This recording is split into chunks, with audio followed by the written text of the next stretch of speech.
every city is born from a promise. Gold, silver, fertile land, or maybe just a new road that's supposed to bring life. But in New Mexico, many of those promises ended in rubble and silence.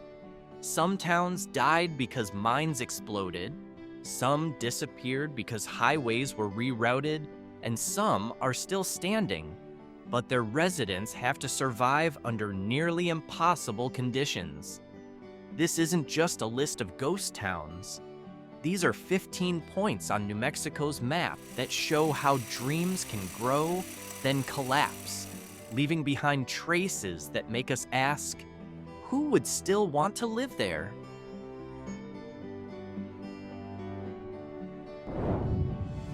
In a remote corner of the Catron County Mountains lies a town called Mogollon. Back in the late 1800s, this place was booming thanks to gold and silver mines. Picture bars, hotels, schools, even a theater, everything was alive. But mining towns don't live long. Once the reserves started to run out, Mogollon slowly emptied. Add fires and flash floods, and even more people left.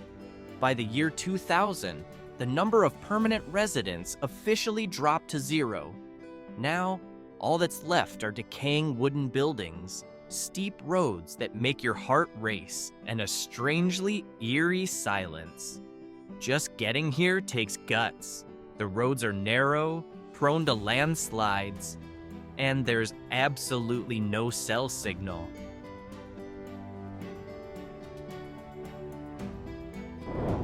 If Mogollon gave you chills with its steep roads and emptiness, the next stop is Elizabethtown in Colfax County. This town holds a cool title, the first gold boom town in New Mexico. In 1866, thousands came chasing the gold that was rumored to be everywhere. But quick riches often vanish just as fast.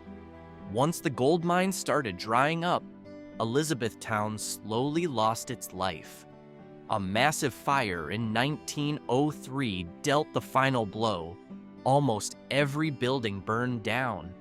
Now, all that remains are dusty roads and an old cemetery that stands as a witness to how short-lived this mining town's glory really was. From the stone remains of Elizabethtown, we move a bit over to Bonanza City, also in Colfax County. Even the name sounds ambitious. Bonanza, like a promise of huge wealth.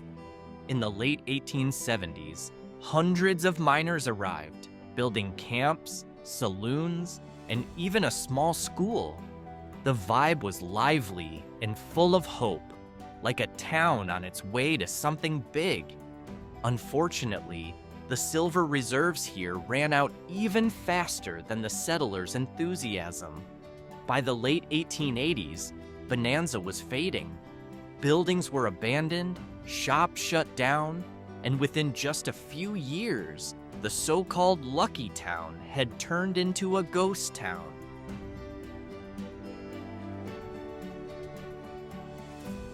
If Bonanza City collapsed too quickly, Kelly's story is a bit different.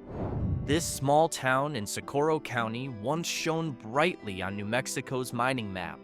In the 1880s, thousands of people flooded in to search for zinc, lead, and silver. The dusty roads were crowded with hotels, shops, and even a stone church that somehow still stands strong to this day. But like most mining stories, that shine didn't last long. Once metal prices dropped, Kelly slowly emptied out. Houses were abandoned, wood started to rot, and now all that's left are old foundations and the church that became an icon. From the bustle of thousands, now it's just the wind that passes through.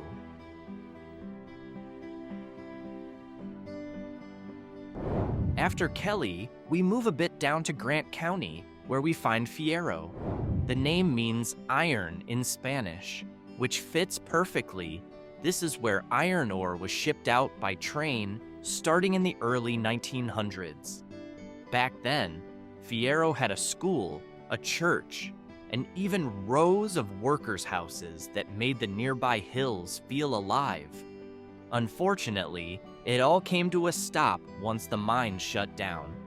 By the 1950s, the town started to empty out. Today, Fierro is just a shadow, decaying buildings, rusted train tracks, and a silence that sharply contrasts its once lively past.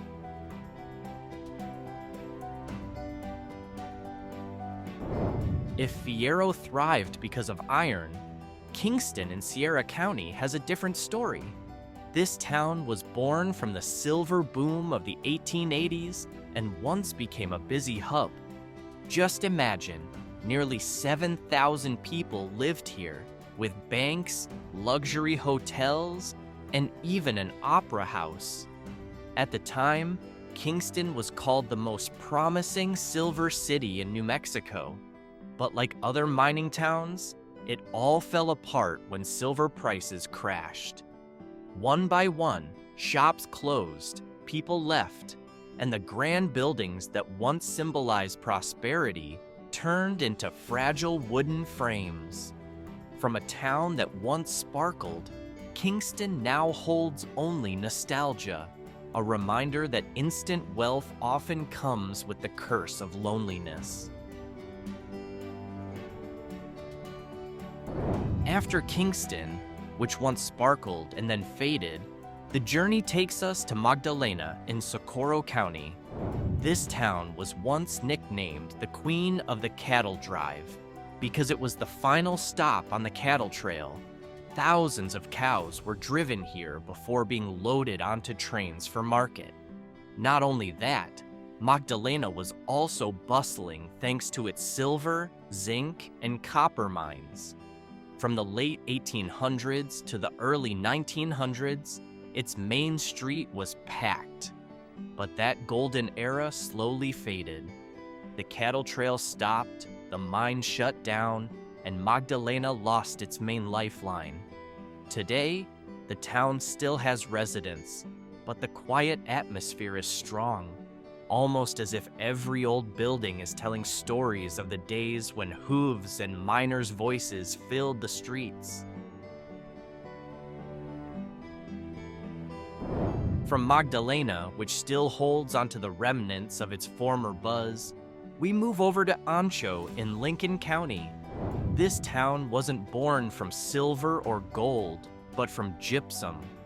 In the early 1900s, gypsum mining here grew rapidly, especially after the Great Fire in Chicago caused a spike in demand for building materials. Ancho came to life. There was a factory, a railroad line, a school, and even a post office. But once the gypsum market weakened, that pulse stopped. The factory shut down, people left, and Ancho turned into a town filled more with silence than with hope. To this day, old adobe and wooden buildings still stand, as if frozen in time.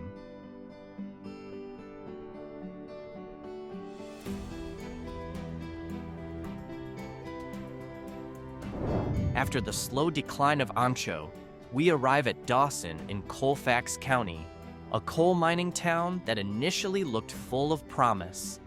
In the early 1900s, the mining company built modern housing, schools, a hospital, and even a theater. For a mining town, Dawson was quite advanced, like an oasis in the dry stretches of New Mexico. But behind all of that, Dawson held a tragedy. In 1913 and 1923, two major mine explosions took the lives of hundreds of miners. Those disasters made Dawson known not for prosperity, but for sorrow. After the mines closed in the 1950s, the town was completely abandoned.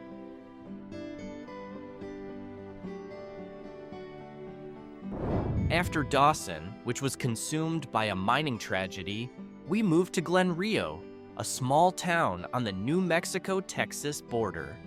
While Dawson died from the disaster, Glenrio faded slowly because of changing times.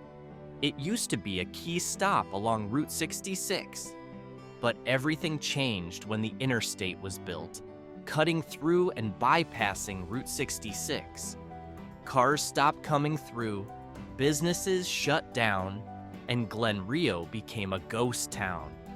To this day, old motels and empty gas stations still stand, like an old movie paused right in the middle of a scene. From the buzz of travelers, Glenrio is now just a whisper of nostalgia. If Glenrio died because of a new highway, Cerrillos in Santa Fe County has a much older story.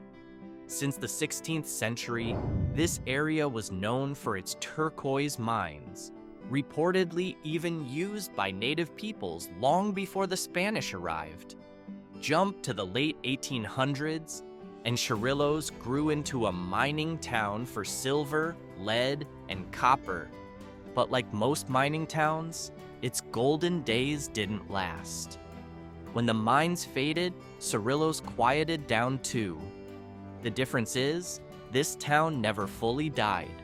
There are still some residents, although not many. Old adobe buildings and dusty roads make Cerrillos feel like a living museum where history and silence meet.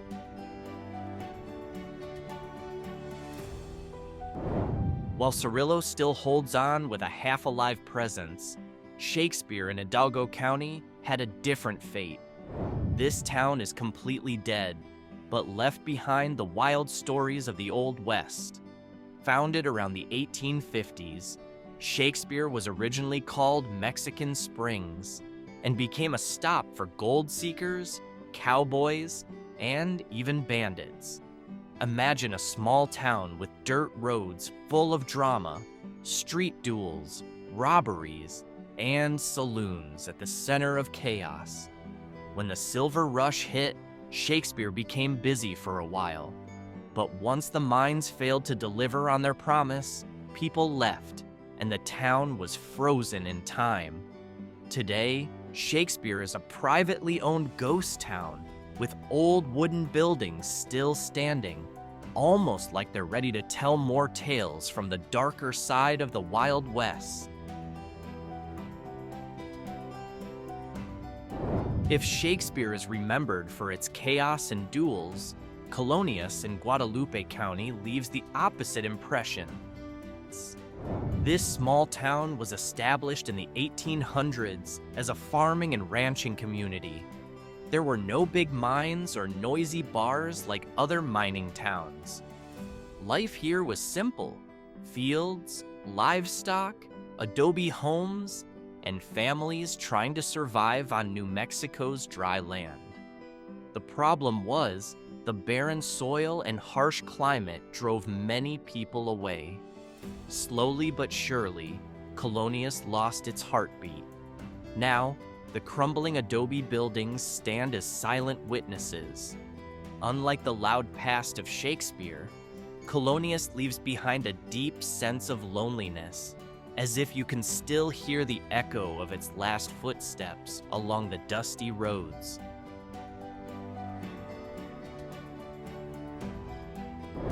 If Colonias slowly vanished into silence, Mountaire in Torrance County followed a similar path. This town was built along a railroad line in the early 1900s, starting out as a small hub for trading farm goods and as a stopover point. For nearby residents, it was their link to the outside world. Trains arrived, bringing goods and new stories. But once the railroad lost its importance, Mountaire faded too. People moved away, shops closed, and homes were left behind. Now, all that's left are old buildings and rusted tracks, like a classic snapshot of a small town that couldn't keep up with time.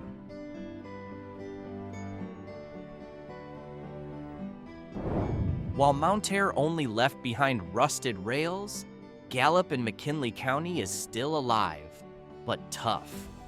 This town grew in the early 1900s thanks to coal mining, then developed into a center for trade and transportation.